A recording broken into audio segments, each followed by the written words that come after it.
Salut, j'espère que tu vas bien, c'est Sophie et bienvenue sur ma chaîne. Alors comme tu vois là, j'ai une petite spectatrice, voilà, on dit bonjour à Luna, un de mes chachas. Alors, aujourd'hui, on se retrouve pour l'épisode numéro 5 de ma série sur les bases de la nutrition. Donc, c'est parti pour le sujet du jour. Let's go!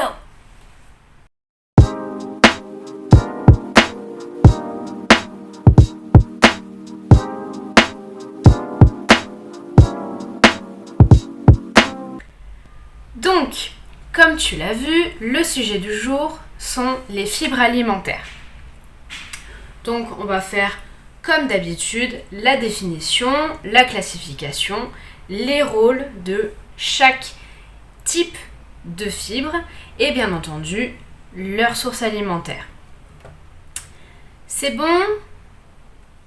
Alors, les fibres ne sont pas des nutriments car ils ne sont pas assimilés par le tube digestif et ses enzymes, mais cependant,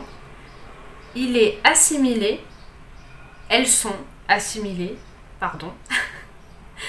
par les bactéries qui sont présentes dans la flore intestinale. Alors, comment sont classifiées les fibres alimentaires? On voit ça tout de suite. Donc, les fibres alimentaires sont divisées en deux catégories. Les fibres solubles, qui gonflent au contact de l'eau et sont capables de se lier à l'eau pour former un gel. Oui, les fibres sont capables de faire ça. Et il y a donc les fibres insolubles qui sont en général utilisées dans l'industrie agroalimentaire comme agent de texture, comme un agent gélifiant ou même épaississant. D'après toi, quels sont les rôles de ces fibres? Donc, quels sont les rôles des fibres alimentaires? On commence par la régulation du transit. Les fibres solubles aident à ralentir l'évacuation des selles, c'est-à-dire lorsque tu as la diarrhée. Tandis que les fibres insolubles font le contraire, c'est-à-dire que lorsque tu es constipé, eh bien en fait, elles accélèrent l'évacuation des selles. Après, qu'est-ce qu'elles font d'autre? Eh bien, elles aident à la biodisponibilité des nutriments, c'est-à-dire que les fibres solubles se collent aux parois intestinales, ce qui limite l'absorption des nutriments. Alors que les fibres insolubles diminuent le temps de contact des nutriments dans la paroi intestinale, ce qui diminue diminue l'absorption. Voilà, j'ai bugué un peu. Il y a énormément de bruit, je suis désolée. Ensuite, elles aident à la perte de poids. Pourquoi? Eh bien tout simplement parce qu'elles jouent un rôle de satiété. En fait, elles sont satiétogènes, ce qui signifie que quand un aliment est satiétogène, on a moins faim rapidement après en fait. Et ça augmente le temps entre deux prises alimentaires. Ensuite, elles aident à prévenir le cancer du côlon, car elles aident à l'évacuation des produits toxiques par les selles. Voilà.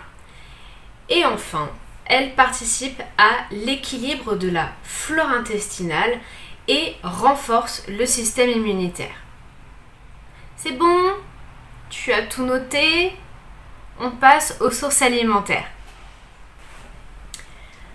Donc, quelles sont les sources alimentaires des fibres? Désolée de nouveau pour le bruit, on adore.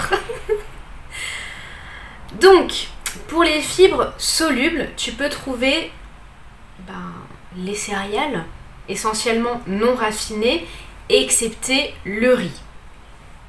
Ensuite, tu peux trouver également des fibres solubles, et bien toujours, dans les légumes secs ainsi que dans la pomme, le pruneau, le poireau et la figue.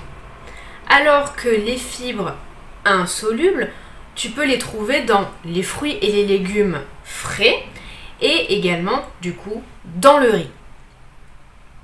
Bon, ben on aime bien les fibres en fait, hein, c'est utile, hein. Bon, cette vidéo touche à sa fin. J'espère que cette vidéo te plaît. Si c'est le cas, n'hésite pas à mettre un petit pouce vers le haut et même à t'abonner à la chaîne. C'est gratuit, ça fait plaisir et ça encourage. Surtout, n'oublie pas d'activer la petite cloche de notification pour savoir lorsqu'une nouvelle vidéo sortira.